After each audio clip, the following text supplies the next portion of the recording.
Stephanie here with Healthcare-Edu. I'm going to draw blood and show you the proper way to do it, okay? So you have a doctor's order, all right? And now you introduce yourself to the patient.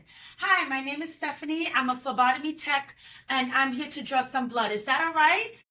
Okay, is this your name and date of birth? Yeah. All right, don't forget about the 2 patient identifiers. I hand sanitized my hands before, but I'll do it again prior. Now, do you have a preference, sir? I always ask, don't forget if they had a mastectomy or an AV fistula, you won't draw blood on that side. Now, I'm not wearing gloves because I'm going to do an inspection, unless they're contact precautions. So you have 3 fingers up, all right, above the anticube, which is where the elbow bends here. 3 fingers up higher. And now you hold the tourniquet tight, you pull tight, go up and get it underneath. Now, I did just put lotion on my hand, so it's a little bit. And now we're going to ask your patient to make a fist, okay? And so now I'm going to palpate and see what I have here. I'm talking to my cameraman. You might have to move at an angle because it appears that I have something going at an angle here. I have these outer ones, but you try to avoid that. You can, but try to avoid it. So I'm going to aim for right here, okay?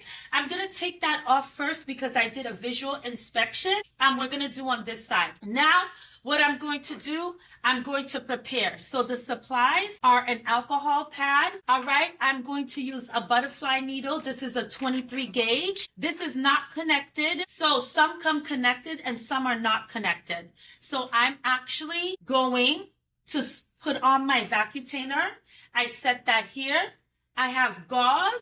And I have the tube. Now, this tube rolls on you, so you want to be very careful. I have the tube right here, and I have 2 pieces of tape. Let's hope I have enough tape here. Okay, I finally got it. The tape's almost done, but I got 2 pieces. That's going to make it work, okay? So again, here are your supplies. It's the tourniquet, the needle system and vacutainer, the tubes. I would have it in order, gauze and alcohol pad. Now I'm going to put my gloves on. I am a medium-sized gloves. Gloves are universal precautions, so you need them with everyone. All right, and my sharps container is right here. My sharps container, there you go, because that's where the needle would go, okay? So now what I'm going to do when I put my gloves on, I'm going to take my time and clean. And when you clean, apply a lot of pressure because it's vasodilation. The patient might not know. They think you're really trying to be clean, but it's vasodilation and it brings more blood to the area. So it helps it out, okay? Now, people are always like, I don't want to hurt the patient, but you don't want to do a stick 3 times. You want to get it done.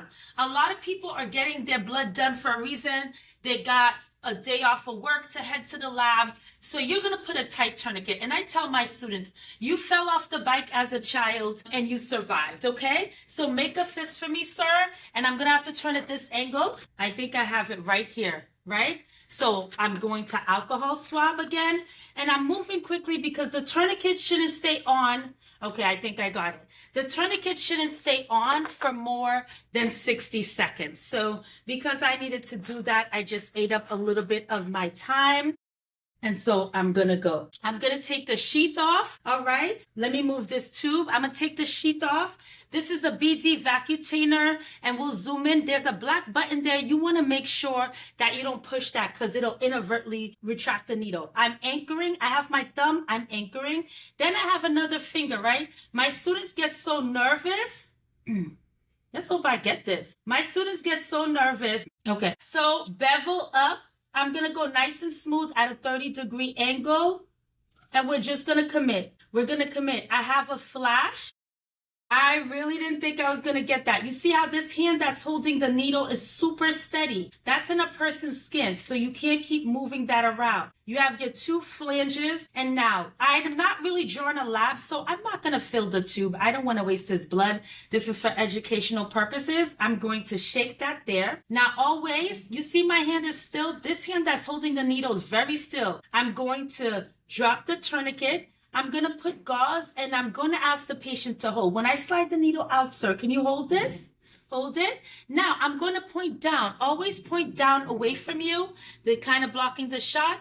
And I'm going to push the button Oops. And it retracted the needle. That's why you don't hold it up, because there was a little bit of blood splattered there in the tourniquet. I never put my hand into the sharps container. If you could look, this is nice and empty. If it was full, you never stick your hand in it.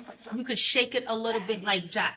So now I'm going to, I take a look to make sure he stopped bleeding. All right, a little bit of blood there. I don't want him to get bruised or get a hematoma. My little pieces of tape are a little bit long. So now I'm going to go here. And now I would label this. There would be a label in real life because the name and date of birth. Some people initial it. Some labs like you to initial it. And you would go to process this. Because this is education purposes, I am putting it in the sharps container. But just so you are aware. Clean up my trash here. Are you feeling all right, sir? This is how you take your gloves off correctly. And the center, pull it off. Make a ball. 2 fingers underneath. There you go in the trash. I hand sanitize and I am done.